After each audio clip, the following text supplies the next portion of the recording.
Olá pessoal, estou aqui para mais uma aula de Biologia e hoje eu vou falar sobre os tipos sanguíneos, começando com o sistema ABO. Vocês sabem que muitas pessoas, após uma transfusão de sangue, passam por alguns problemas, alguns acidentes ocorrem após essa transfusão. E são esses acidentes que nós vamos estudar hoje. Por que eles acontecem? Preocupado com isso, o cientista começou a estudar quais eram as diferenças entre os tipos sanguíneos. E hoje nós vamos conhecer um pouquinho mais sobre o nosso sangue. Então observem alguns tipos de transfusões. Quando nós misturamos sangue de duas pessoas diferentes em uma lâmina, observem que existem duas reações, uma reação de aglutinação e uma reação de não aglutinação. Quando é que ocorre a reação de aglutinação? A aglutinação acontece quando eu tenho uma reação entre o antígeno e o anticorpo. O antígeno é aquela molécula estranha presente nas hemácias, enquanto que o anticorpo é uma proteína específica produzida contra o antígeno. Então, de acordo com a aglutinação, é que nós classificamos os tipos sanguíneos. Então, observem a tabela para vocês perceberem alguns tipos sanguíneos. Então, nós temos lá, o sangue pode ser tipo A, quando ele apresenta o antígeno ou aglutinogênio na hemácia, que nós vamos chamar de A. Esse sangue tipo A produz o anticorpo, que é a aglutinina. No seu plasma sanguíneo, que é a parte líquida do sangue, no soro, nós vamos encontrar o anti-B. Uma pessoa que tem o tipo sanguíneo B apresenta o antígeno, o aglutinogênio na hemácia, do tipo B. E o anticorpo é o anti-A. Assim também como nós vamos encontrar pessoas do tipo AB, onde tem os dois tipos de antígenos, o A e o B. Então, o aglutinogênio A e B. Não apresenta o anticorpo no seu soro. Então, não tem nem anti-A e nem anti-B. E o O?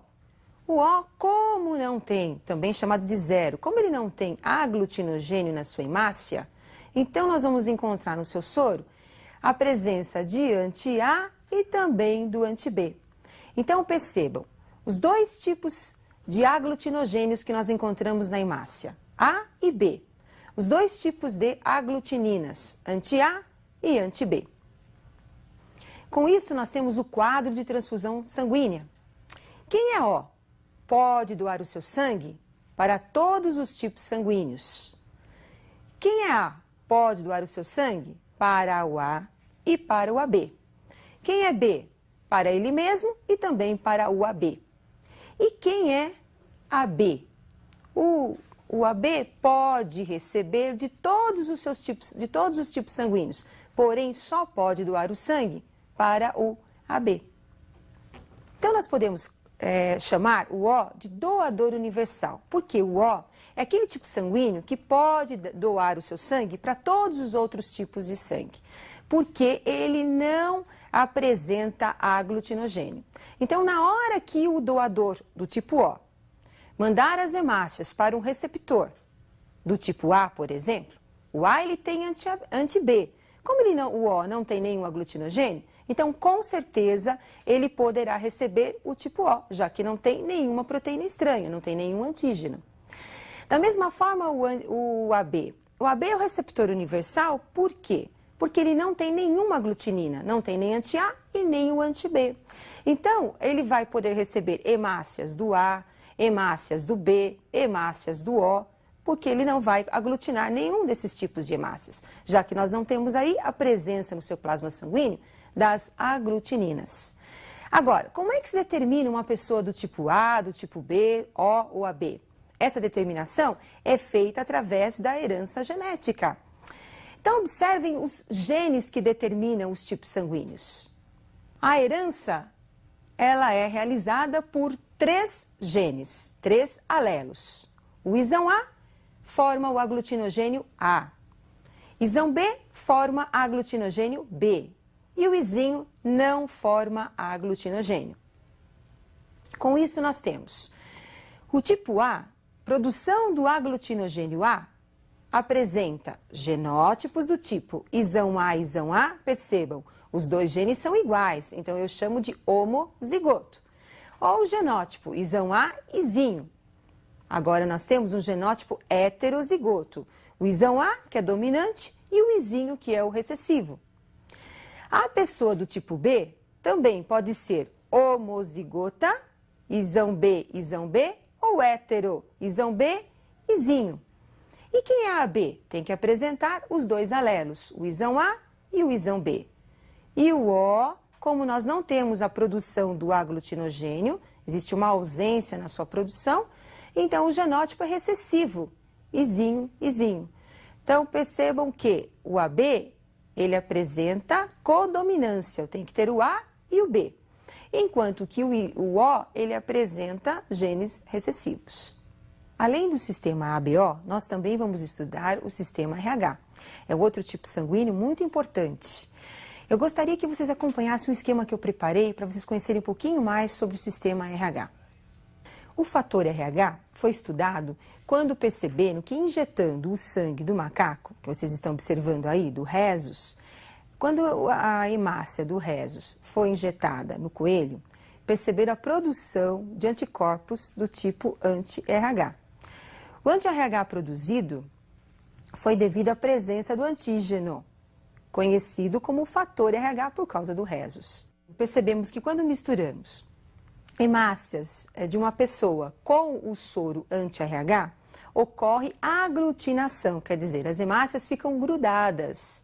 Como as hemácias estão grudadas, essas pessoas são chamadas de positivas. Da mesma forma, quando você pega uma pessoa, o sangue de uma determinada pessoa, e mistura com anti-RH e não tem aglutinação, então nós chamamos essas pessoas de negativas.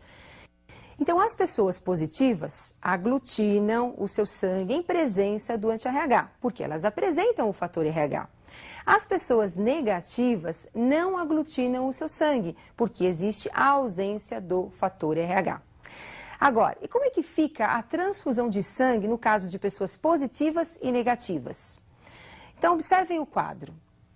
O doador positivo pode doar o seu sangue para também positivo, receptor positivo. Negativo para o negativo e também o negativo para o positivo. O mesmo não pode acontecer entre o positivo e o negativo. Por quê? Imagine uma situação, uma pessoa negativa, ela não tem o fator RH, ela recebe um sangue positivo com o fator RH. Esse fator RH é considerado antígeno pelo receptor e esse receptor passa a produzir o anti-RH, a aglutinina anti-RH, que é o anticorpo. Com isso nós poderemos ter a aglutinação, grumos são formados, coágulos são formados e nós temos aí uma transfusão incompatível. Mas o problema maior do estudo do RH é a eritroblastose fetal, uma doença que afeta o recém-nascido. E é sobre essa doença que nós vamos conversar um pouquinho. Observem o esquema que eu preparei para vocês. A eritroblastose fetal ocorre quando a mãe é negativa, o pai é positivo e o filho positivo. Então, nós temos a primeira gestação. O bebezinho aí, ele apresenta o sangue RH positivo. Ele recebeu esse gene do pai, por isso ele é positivo. A mãe, RH negativa. Durante a primeira gestação, essa criança vai nascer dentro dos padrões normais, sem nenhum tipo de problema. Por quê? Porque na hora do parto é que ocorre a ruptura da placenta e nós temos o contato do sangue do filho, que é positivo, com o sangue da mãe, que é negativo. Quando o positivo entra em contato com o negativo, ocorre a produção do anti-RH. Esse anti-RH produzido na primeira gestação foi produzido após a saída do bebê. Então, o primeiro bebê não foi afetado. Mas numa segunda gestação, o anti-RH começa a ser produzido em maior quantidade e vai ser levado para o segundo filho, através da placenta. Se o segundo filho for positivo, como o exemplo que nós colocamos aí para vocês, o anti-RH produzido pela mãe durante essa gestação vai ser levado através da placenta para o filho e vai provocar a destruição das hemácias do filho. Essa destruição leva a várias consequências, desde uma surdez até a própria morte do bebê. Esse quadro é o que nós chamamos de eritroblastose fetal.